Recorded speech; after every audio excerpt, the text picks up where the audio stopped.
Respond to mile marker 16, I-295 northbound for a vehicle fire. It's about as routine a call as any for first responders, a car fire. Mission 82 will be on the scene.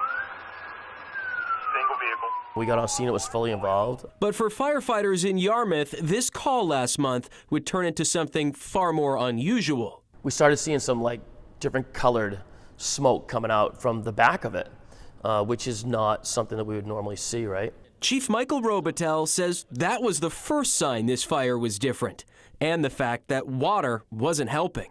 It just lit up.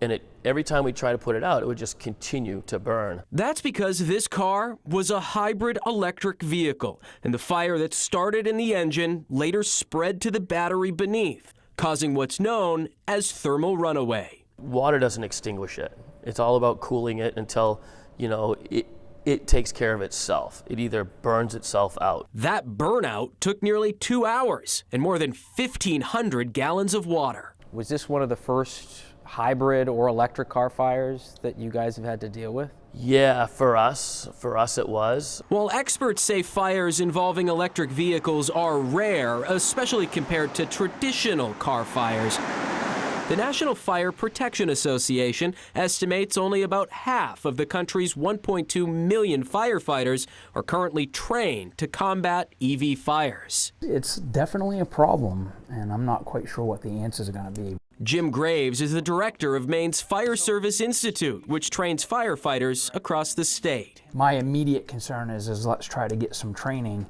but it's a slow-moving process. The I-Team first spoke with Graves about this issue more than a year ago, and while agencies like the NFPA have put out some new guidance since then, it is critical that firefighters understand how modern vehicles, like hybrids and EVs, react under fire conditions. There's no consensus on how to best fight these fires, and no central agency leading the charge to identify best practices. And the frustrations are everywhere. Every state fire training agency, the frustrations are there.